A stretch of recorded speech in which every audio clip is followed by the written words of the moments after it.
The moment I knew it was over was not during a screaming match. There was no shattered glass, no slammed door. It was a Tuesday night in our condo kitchen, and Monica slid a folder across the counter like she was passing me a menu. She tapped the top page with her nail and said, "I need you to sign this tonight. It's just paperwork. If you care about us, you won't make this a big deal." I didn't argue. I didn't ask what she meant by just paperwork. I looked at the folder, looked at her, and said, "Okay." Her shoulders dropped like she'd won something. I didn't confront her, not yet. Hey friends, please like this video and leave a comment with your impressions. This will be a great help. Thank you. We never tire of reminding you, it's all thanks to you. I'm Derek, I'm 46. I live in Charleston, South Carolina, and until last spring I thought I had done everything right. I'm not flashy, I don't chase status. I run shipping and inventory for a medical supply distributor. It's steady work. Pallets, invoices, route schedules, the kind of job where you learn that small mistakes become big bills. I bought my condo 8 years ago after my first marriage ended quietly and cleanly. No drama, no courtroom, just two adults realizing they were better apart. I rebuilt my life in a way I could understand. Mortgage on autopay, emergency fund, good credit, simple routines. I liked it that way. Then I met Monica. She was the type of person who could walk into a room and make it feel brighter. She had a warm smile and a fast laugh and a way of touching your arm when she talked like you were the only person there. She worked in home staging and design, not the television version, the real version. She'd go into empty houses and make them look lived in, so buyers could picture a life there. She had taste. She knew colors and textures and lighting. She could take a plain room and make it feel expensive. When we started dating, she told me she loved that I was grounded. That was her word, grounded, like I was a stable place to stand. After a year, she moved in. At the time, it felt like a normal next step. We weren't kids. We'd both had real lives before we met. She'd been living in a rental with a roommate. I owned my place. We talked about it like adults. She would contribute to expenses. We agreed on a number that covered groceries, utilities, and the HOA dues. I never asked her to be on the mortgage or deed. It wasn't about control. It was about keeping things clean and simple. For the first few months, it was good. She reorganized the kitchen so it actually made sense. She brought in plants. She hung pictures that didn't come from a big box store. The place looked like a home, not a bachelor's checklist. She cooked with music on. She made friends with our neighbors. I'd come home from work smelling like cardboard and diesel, and she'd be there in socks, telling me about a house she staged that day, showing me before and after photos like it was a magic trick. I liked having someone to share the quiet with. But if you want the truth, the red flags were there early. I just didn't call them red flags. I called them differences. The first one was her relationship with mail. Monica hated paper. She degrabbed the mail from the lobby box and sorted it with this quick little motion, like a dealer handling cards. Anything that looked official went straight into her tote bag. "I'll handle it," she'd say. "I don't want clutter." At first I thought she meant coupons. Then I realized I wasn't seeing any of the condo association letters. The HOA sends notices for everything. Pool schedule changes, maintenance updates, reminders about parking tags. It's constant. After Monica moved in, I stopped seeing them. The second was her habit of turning everything into later. If I asked about her contribution, she'd smile and say, "I'm sending it Friday," or "I just invoiced a client, it'll hit next week." She always had a reason that sounded reasonable, and she'd usually pay, just late enough that I noticed, but not late enough to blow up over. The third was the packages. Our building has a little parcel room, and the staff texts you when something arrives. After Monica moved in, my phone started buzzing constantly with delivery notifications. Rugs, lamps, pillows, decorative bowls, not huge things, just constant small improvements. She'd tell me they were for work, for staging. "I can write it off," she'd say. "It's an investment." Sometimes the boxes had her name, sometimes they didn't. Sometimes they were addressed to M. Lane, which was close enough to Monica's last name that I didn't think twice. She told me it was a vendor account. They short names, she said. The fourth red flag was how quickly she got uncomfortable when money was mentioned in a normal way. Not accusing, just normal. If I said, "Hey, the HOA dues went up this quarter," her face would tighten for half a second before she fixed it. If I said, "We should plan for the car insurance renewal," she'd change the subject to dinner. If I asked, "Do you want to go over the monthly budget together?" she'd laugh like I'd just suggested we alphabetize our socks. "You're cute," she'd say. "I don't want to live like a spreadsheet." I told myself she was just different. Creative people are different, right? They live in feelings, not numbers. I was the numbers guy. She was the feelings person. I thought we balanced each other. The fifth red flag was the way she treated my calm like it was something she could use. If we disagreed, she'd push until I got quiet, and then she'd say, "See, now you're being reasonable," like my silence meant agreement, like my refusal to fight meant I'd surrendered. I didn't see that for what it was at the time. The night with the folder was the first time I realized she wasn't asking. She was counting on me doing what I always did, staying calm, not making a scene, keeping the peace, signing whatever she needed signed. The folder was thick. I could see multiple sections clipped together. There were sticky notes on the top page. Monica had highlighted lines in yellow. She'd put little arrows pointing at signature boxes like she was helping me. "Just sign where I marked," she said. "We're consolidating some stuff. It'll make everything easier." "Okay," I said again, and I watched relief wash over her face. Then she went into the living room, kicked her heels off, and started scrolling on her phone like the problem was solved. I picked up the folder and carried it into my office. I didn't open it right away. I set it on my desk and stared at it like it was a snake. My heart wasn't racing. I wasn't panicking. I just felt alert, the way you feel when you're driving and suddenly the car in front of you brakes for no reason. Your body goes still. Your mind gets sharp. I opened the folder. The top page was a debt settlement enrollment agreement. Those words were printed in bold across the top. There were other pages behind it, a list of creditors, a payment plan, a section authorizing withdrawals from a bank account. And then I saw it. My name. Not just mentioned, listed as a co-applicant. There was also a page titled Limited Power of Attorney that would allow the company to negotiate debts on our behalf.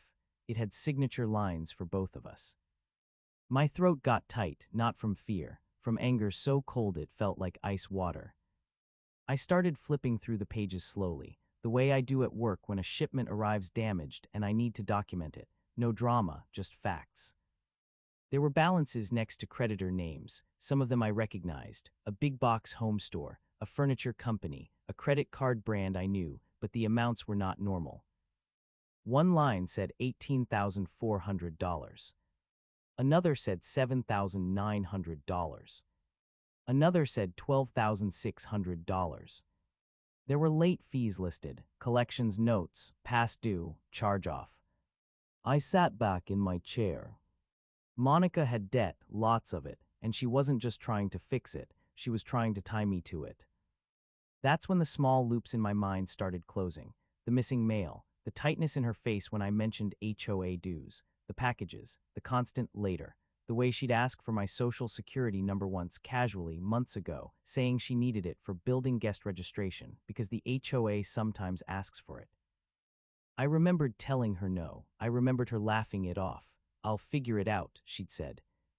I reached over and opened the drawer where I keep important documents: deed, mortgage statements, HOA account login. I hadn't looked at that login in months because dues were on autopay. I trusted the system. I trusted my routines. I logged into the HOA portal. My stomach sank. There was a notice posted on the account: delinquency warning. A second notice: intent to file lien. The amount due was just under $3,000.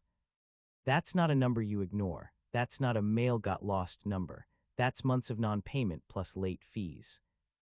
I opened my bank app on my laptop and pulled up the joint checking account we used for household expenses. It was in both our names. We set it up after she moved in. We each had a card. My paycheck didn't go there, but I transferred money into it every month for bills. She was supposed to deposit her part as well. The transaction history made my face go hot. There were withdrawals I didn't recognize, cash withdrawals at odd times, transfers to companies with names that looked like they belonged in a strip mall, Quick Cash Solutions, Coastal Advance, Fast Fund. There were also multiple charges from a luxury furniture rental service, not purchases, rentals, monthly payments. And then I saw the one that tied it together. An email notification tab was open on the shared iPad that sat on our kitchen counter most days. Monica used it for Pinterest boards and staging photos. I used it sometimes for recipes or watching baseball highlights. We were both logged into the same home email for building updates and utilities. The iPad was still on the charger in the kitchen. Monica didn't even think about it. I walked out, picked it up, and went back into my office. The email was from the Condo Association's management company. Subject: Final notice before lien filing. Below it, another email from a debt relief company, welcoming Derek H. Collins and Monica Lane to their program, with an attached enrollment packet. She sent it to our shared email. Lawful receipt, delivered straight to my hands without me sneaking around, like the truth was tired of hiding. I sat there for a long time. I could hear Monica in the living room laughing at something on her phone. The dishwasher hummed. The air conditioner clicked on and off. Normal sounds, like nothing had changed. Everything had changed. I could have marched out there and demanded answers. I could have raised my voice. I could have made her cry. I could have made myself feel powerful for 10 minutes. But I've worked logistics long enough to know something simple. Emotions don't fix problems, processes do. So I took a breath and started making a plan. First, I took pictures of the folder contents with my phone, not to get revenge, not to post anywhere, just documentation. I also forwarded the emails from the shared account to my personal email so I would have them in 2 places. Then I opened my Notes app and wrote down dates and amounts, HOA delinquency, debt totals, strange withdrawals, names of companies. I didn't call anyone yet. I didn't wake up the house with drama. I just gathered facts. At 9:12 p.m., Monica knocked on the office door. "You done?" she asked, cheerful. "I want to get this sent tonight so it starts processing." I turned in my chair and looked at her. She was wearing one of my old t-shirts and soft shorts. She looked comfortable, like she belonged here, like she hadn't been quietly drilling holes into the foundation of my life. I held up the top page. "This is a debt settlement program," I said. Her smile flickered. "Yeah, that's what I said, consolidation. This lists me as a co-applicant." She stepped into the room like she wanted to control the space. "It's just how they do it. It's better if we do it together. Couples do this all the time." I kept my voice even. "Monica, how much debt is this?" She sighed like I was being difficult. "It's not as bad as it looks." "How much?" She crossed her arms. "Why are you talking to me like I'm a criminal?" I didn't take the bait. "How much?"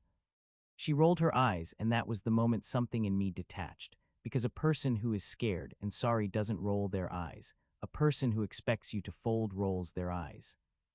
"It's complicated," she said. "It's business. Some of it is for staging. It'll pay off when houses close." "The HOA account is delinquent," I said. Her face went white for half a second, then she recovered. "I was going to handle that." "It's at lien notice," I said. "That doesn't happen overnight." She walked past me and sat on the edge of the chair in front of my desk like she was settling in for negotiation. "Derek, listen, you're freaking out over paperwork. This is what adults do. We solve it. We move forward." I nodded slowly. "Adults tell the truth." She looked at me like she couldn't believe I'd said that. "I didn't tell you because you judge me," she said quickly. "You get weird about money." I almost laughed, not because it was funny, because it was such a clean rewrite. In her version, I wasn't the person being betrayed. I was the problem. "I'm not signing this," I said. Her eyes widened. "What?" "I'm not signing this," I repeated, "and you are not using my name to fix your debt." Her voice sharpened. "So you're just abandoning me?" "No," I said. "I'm separating from a situation you created without my consent." She stood up fast. "I didn't cheat on you. I didn't hurt you. I made mistakes. You act like I murdered someone." I kept my tone level. "You tried to attach me to tens of thousands of dollars of debt. You let the condo association get to lien stage. You moved money out of our household account to payday lenders. You hid mail. You sent legal documents to our shared email. That's not a mistake. That's a plan." Her mouth opened, then closed. Her eyes darted to the folder in my hand. She tried a softer voice. "I was scared," she said. "I didn't know how to tell you." I believed she was scared. I just didn't believe that fear made her choose honesty. "I'm going to sleep in the guest room tonight," I said. "Tomorrow, we'll talk about you moving out." Her face hardened. "You can't just kick me out." I nodded once. "You're right, I'm not going to kick anyone out. I'm going to do this legally and calmly. That was the line that ended it, not a dramatic quote, not a mic drop, just the truth. She stared at me like she was finally seeing that my calm wasn't compliance, it was control. That night she cried in the bedroom, loud enough that I could hear it through the wall. At one point she came to the guest room door and said, "So you're really doing this?" I didn't open the door, I said, "We'll talk tomorrow." Because I wasn't going to negotiate at midnight with someone who had already proven she'd rewrite reality to suit herself. The next morning I went to work like normal. I drank coffee from my travel mug. I answered emails. I walked the warehouse floor. I checked the incoming shipments. I talked to my coworker Jamal about a backordered item like my life wasn't on fire. But on my lunch break, I started the logistics. First call was to the HOA management company. I spoke to a woman named Denise who sounded tired in the way people sound when they deal with other people's messes all day. I confirmed the delinquency. I confirmed the lien timeline. I asked what payments were needed to stop the process. I paid the amount from my personal account and got a receipt emailed to me. Then I asked her to change the account contact preferences back to my email and mailing address only. Denise didn't ask questions. She just did it. She'd probably heard every story. Second call was to my bank. I explained that I needed to remove my access from a joint household account and open a new account in my name only. The representative told me what could be done immediately and what required Monica's involvement. I didn't argue. I asked for steps. I opened a new checking account that day. I changed my transfers. I removed automatic bill payments from the joint account and moved them to my new one. Utilities, internet, HOA, everything tied back to me. Then I placed a credit freeze with the 3 major credit bureaus, not because I wanted to punish Monica, because I wanted to protect myself from surprises. If she had my information, I didn't know what she'd try next out of panic. After that, I called a local attorney, not a flashy firm, a practical one, a guy named Stuart Langley whose office had simple furniture and a receptionist who looked like she could spot nonsense from 50 feet away. I told him the basics. I own the condo. Monica moved in. She's not on the deed or mortgage. She receives mail there. She has contributed. I discovered she attempted to enroll me in debt settlement without telling me. I want her out legally. I want to do this clean. He listened, then said, "You're doing the right thing calling before you act." He explained the local rules in plain language. He told me what kind of notice to give. He told me not to change locks on someone who has established residency without proper steps. He told me to document everything. He told me a peaceful agreement was best if possible. Then he said something that stuck with me. "Calm is a strategy," he said. "Keep it." That afternoon, I called my sister, Tessa. She's older than me and has the kind of voice that can cut through fog. "I need you to come by tonight," I told her. "Not to fight, just to be present." She didn't ask for details on the phone. She just said, "I'll be there." When I got home, Monica was on the couch, wrapped in a blanket, like she'd been waiting in a scene from a movie. Her eyes were puffy. The folder was on the coffee table like a prop. She started with the soft approach. "I didn't sleep," she said. "I can't believe you're doing this to me." I didn't react to the phrasing. "I talked to the HOA," I said. "I paid the balance. That stops the lien." Her eyes widened. "You paid it?" "Yes." She stood up quickly. "See, you love me. You wouldn't do that if you didn't." I shook my head once. "I paid it because it's my home." Her face shifted again. "I was going to pay it," she said. "I told you." "I know." Tessa arrived 10 minutes later. She hugged me, looked at Monica, and gave a polite nod. Monica immediately acted like Tessa was a witness she could use. "Tell him he's being cruel," Monica said. "Tell him couples work through things." Tessa's voice stayed calm. "I'm not here to take sides," she said. "I'm here because my brother asked me to be here." Monica didn't like that. I sat down at the dining table with a printed notice. The attorney's office helped me draft it. Simple language, a move-out deadline, an offer to schedule times for her to pack, a promise that I would not touch her personal items, a request that she update her mailing address. I slid it across to Monica. "This is your written notice," I said. "You have 30 days. Her eyes went wide and angry. 30 days, like I'm some tenant. "You live here," I said, "so we do this correctly." She grabbed the paper and scanned it like she was looking for a loophole. "This is insane," she snapped. "Where am I supposed to go?" "That's for you to decide," I said, "but I will help you move your things." "What about us?" she demanded. I paused, not for drama, just to choose words. "There is no us when one person tries to sign the other into debt," I said. She slammed the paper down. I was drowning. "And you decided to tie an anchor to my ankle," I said. "That's the part I can't stay for." She started crying again, then switched to anger so fast it was like someone flipped a switch. "You think you're perfect," she said. "You think your little warehouse job and your boring routines make you better than everyone." I nodded slowly. "No," I said, "I think honesty matters." She pointed at the hallway. "You're going to regret this," she said. "You're going to die alone in this condo with your spreadsheets." Tessa didn't speak, she just watched. Her silence made Monica's words look even uglier. I kept my voice low. "You have 30 days, I said. "If you want to do this peacefully, we can. If you don't, we'll follow the legal process. Either way, you're moving out." Monica stared at me for a long time, like she was trying to find the old version of me, the version who would smooth things over, the version who would pay a bill and call it love. She didn't find him. Over the next week, I did the quiet work people don't talk about. I changed passwords to everything in my name. I updated my beneficiary information. I removed shared access where possible. I got a small fireproof box and put my documents inside. I redirected all condo mail to a locked mailbox option at the post office. I kept receipts. I also opened a storage unit, not to hide her things, to prepare for a clean move so there wouldn't be chaos on the day she left. The unit was 10 minutes away, climate controlled. I brought in empty boxes, tape, labels, the boring tools of an organized ending. Monica tried different angles every day. One day she was sweet. "I made your favorite," she said, serving dinner like nothing happened. "Can we just start over?" I said no. Another day she was furious. "You're doing this because you can," she said, "because you like power." I said, "I'm doing this because I have to protect myself."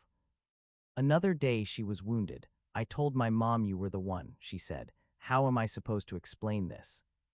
I said, "Tell her the truth." That one made her go quiet. Then came the flying monkeys. Her friend Marisol called me first. I'd met her twice. She worked as a dental hygienist and always had bright lipstick and a loud laugh. "Derek, what are you doing?" she asked, like she had authority over my life. "Monica is devastated." "I'm not discussing it," I said. "She made mistakes," Marisol insisted. "You don't throw away love over paperwork." "It wasn't paperwork," I said. "It was my name on debt. Please don't call me again about this." Then her younger brother, Colt, texted me a long message about loyalty and being a man. I didn't respond.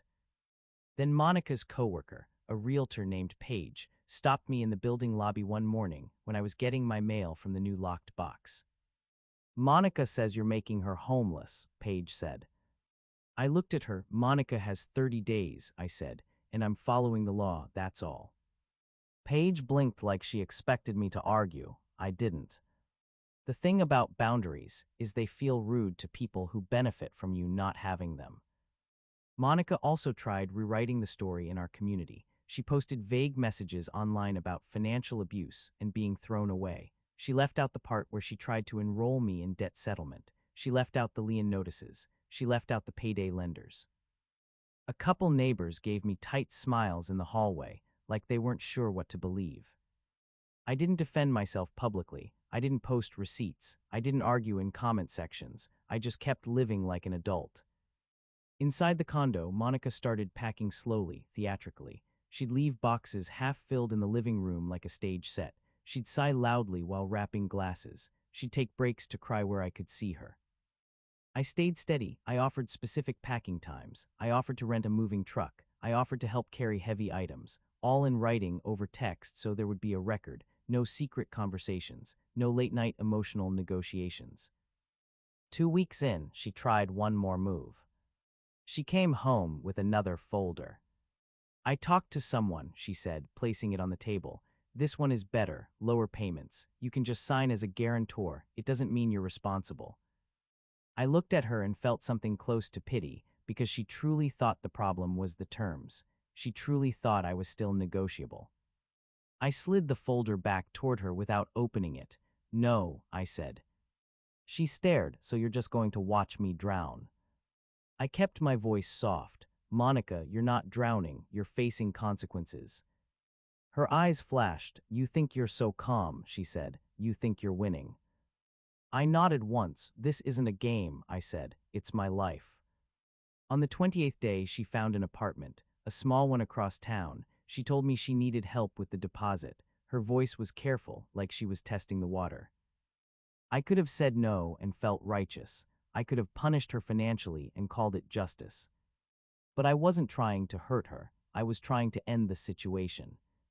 So I made a simple offer through the attorney. I would pay for the moving truck and first month's storage for her staging items, in exchange for a signed move-out agreement confirming her departure date and that she had removed all personal property she wanted. Clean paper, clean exit. She signed it. The signature looked angry, but it was a signature. Moving day was humid, the kind of Charleston morning where the air feels thick. Monica had hired 2 guys with a truck. I recognized one of them from the building. He lived on the 3rd floor and did moving jobs on the side. He nodded at me politely.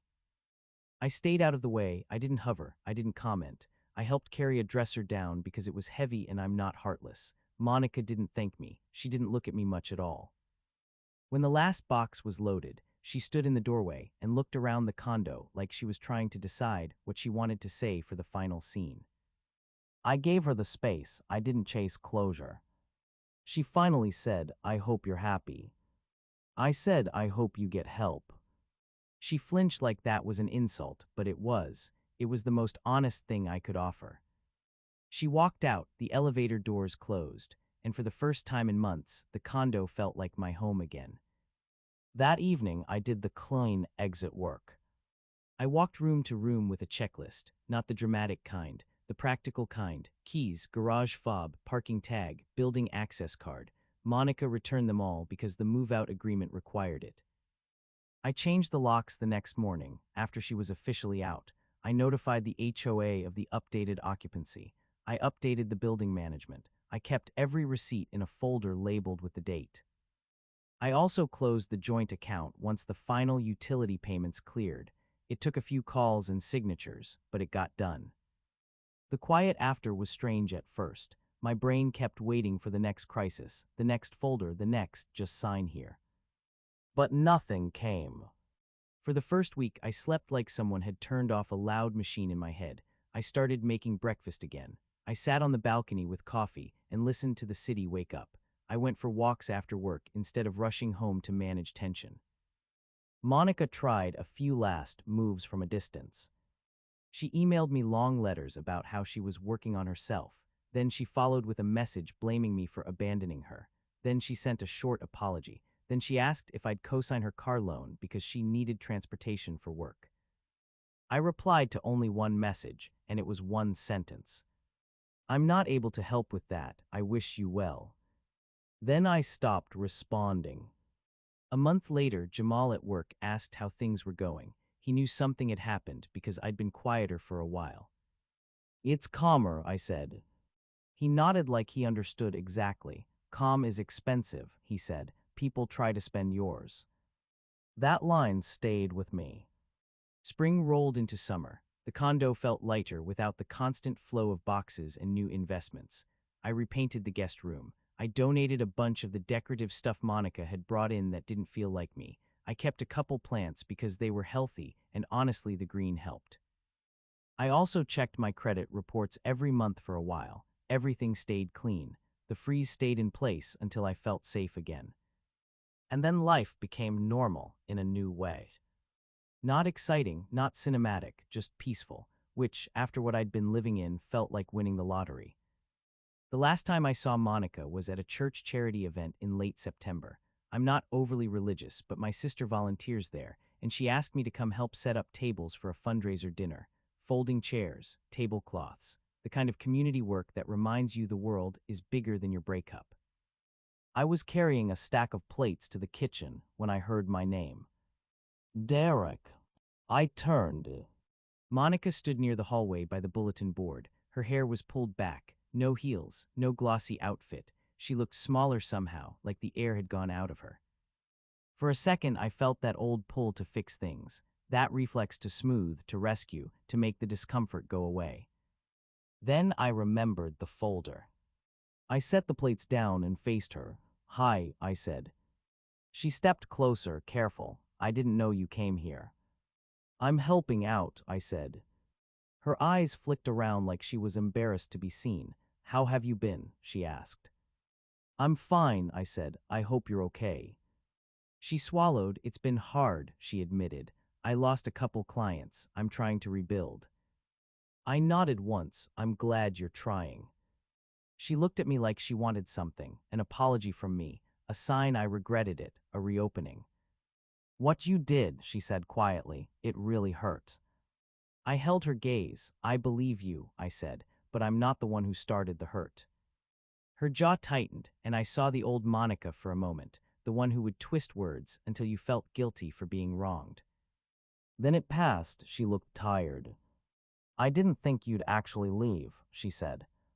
I didn't smile, I didn't gloat, I just told the truth. "That was the problem," I said. There were people moving around us, laughing, carrying trays, living their lives. Monica glanced toward the main room where my sister was waving me over. "I should go," I said. Monica nodded slowly. "Yeah." As I walked away, she called after me softer, "Derek." I stopped but didn't turn all the way. "What?" "I'm sorry," she said, "for real."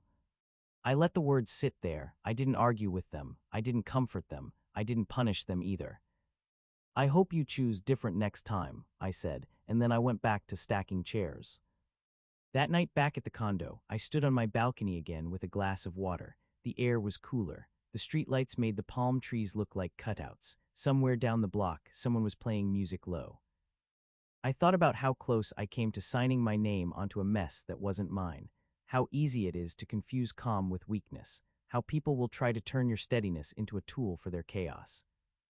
I didn't hate Monica. I didn't wish her harm. I just accepted a fact I should have accepted sooner. Love without honesty is a bill that always comes due. And this time I didn't let it come in my name.